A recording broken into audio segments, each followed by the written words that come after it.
মূল যে খবরটি সেটি হলো, নেতা কাকুর বাড়িতে ইরানের বেশ কয়েকটি মিসাইল অ্যাটাক হয়েছে।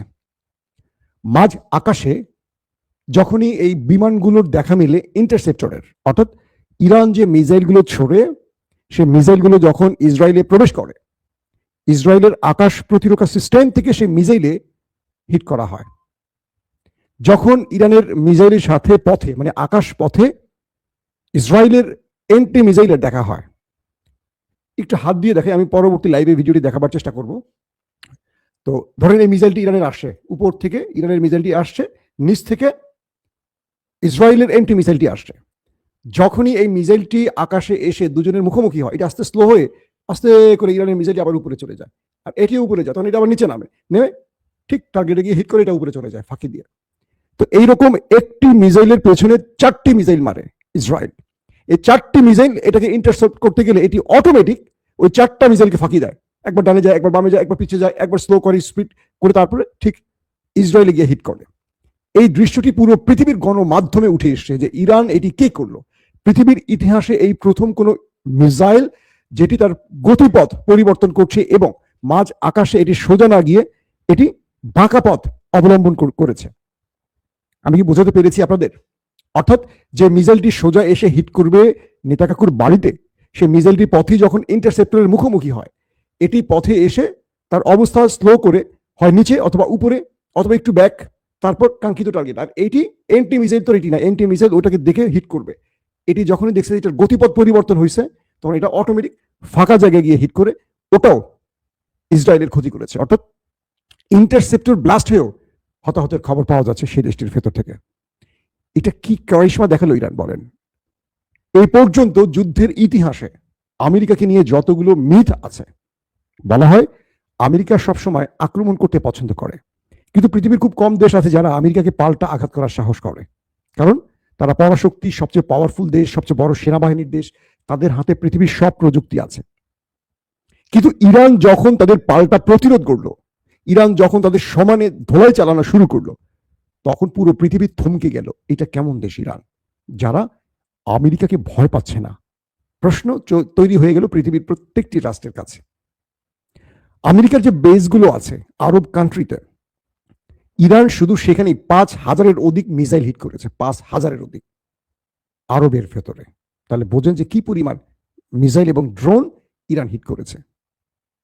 Washington post, Reuters, BBC, CNN এরকম বড় বড় গণমাধ্যমগুলো বলছে ইরান আমেরিকার মিথ ভেঙে দিয়েছে।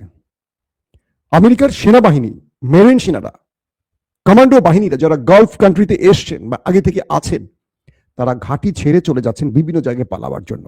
কার ভয়? ইরানের ভয়। হিজবু বাহিনী লেবাননের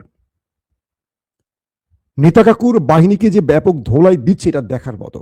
তাদের মার্কাবা প্রায় 130টির মতো মার্কাবা ইতিমধ্যে উড়ে গেছে, এবং এই মার্কাবার মধ্যে যে সেনারা ছিলেন তাদের করুণ পরিণতি হয়েছে। বলা হচ্ছে একদিনই 4 থেকে 500 সেনা ওপারে চলে গেছে।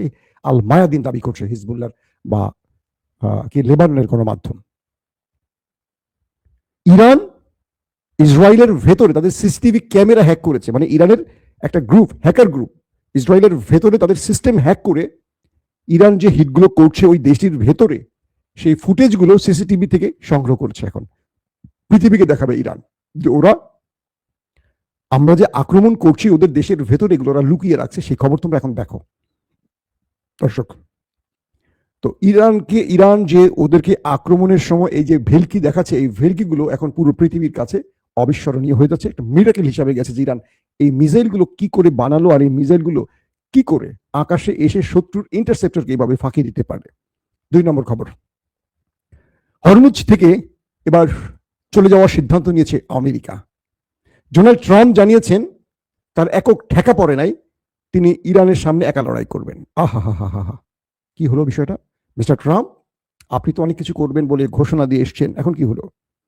বলছে যে ইউরোপ, নেটো, গালফ কান্ট্রি আমেরিকাকে একা করে চলে গেছে, কেউ সাহায্য করছে না। যে আমেরিকা প্রথমে 48 ঘন্টা, পরবর্তী 5 ঘন্টা, পরবর্তী 5 দিন, তারপর 10 দিন সময় দিয়েছিল ইরানকে, এবং গতকালকে বলা হয়েছিল আমেরিকার পক্ষ থেকে যে ইরানকে জাহান্নাম দেখাবে তারা। আজকে ট্রাম্প বলছেন যে হরমুজ প্রণালী তাদের একক দায়িত্ব নয়, তারা চলে যাবেন এখান থেকে। কারণ আজ ইরানের পার্লামেন্টে হরমুজ প্রণালীতে টোল আদায়ের বিষয়টি পার্লামেন্টে পাশ হয়ে গেছে। অর্থাৎ আন্তর্জাতিক যত জাহাজ গালফ কান্ট্রি থেকে হরমুজ ব্যবহার করে এখন তেল বহন করবে, তাদের প্রত্যেককে নির্ধারিত ফি ইরানকে দিতে হবে।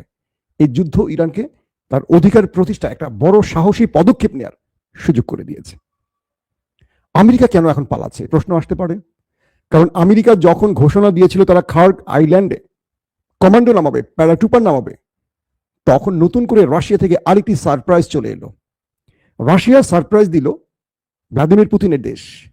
ভ্লাদিমির পুতিনের সবুজ সংকেত, গ্রিন সিগন্যাল পেয়ে চেচেন প্রধান রমজান কাদিরভ ঘোষণা দিয়েছেন তারা ইরানের পক্ষে এবার যুদ্ধে নামতে যাচ্ছেন।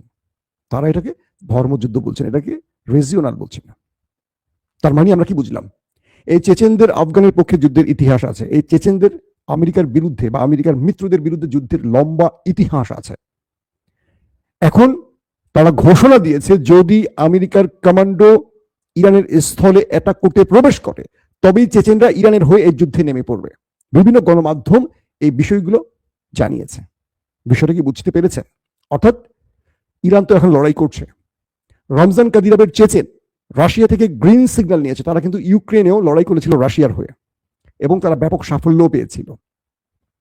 বলা হচ্ছে রক্তচক্ষু চেচেনরা যারা মাঠের লড়াইতে বীর দর্পে লড়তে পারে শত্রুর বিরুদ্ধে, শত্রুর জন্য আতঙ্ক সৃষ্টি করতে পারে, সেই চেচেনরা রাশিয়ার অনুমতি পেয়েছে, মানে ভ্লাদিমির পুতিনের অনুমতি পেয়ে গেছে।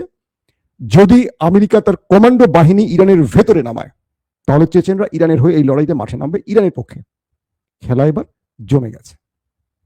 শুধু তাই নয়, আরো অনেক বাহিনী, হুতিরা, হিজবুল্লাহরা, তারাও বলেছে তাদের বিভিন্ন ফরম্যাট গ্রুপ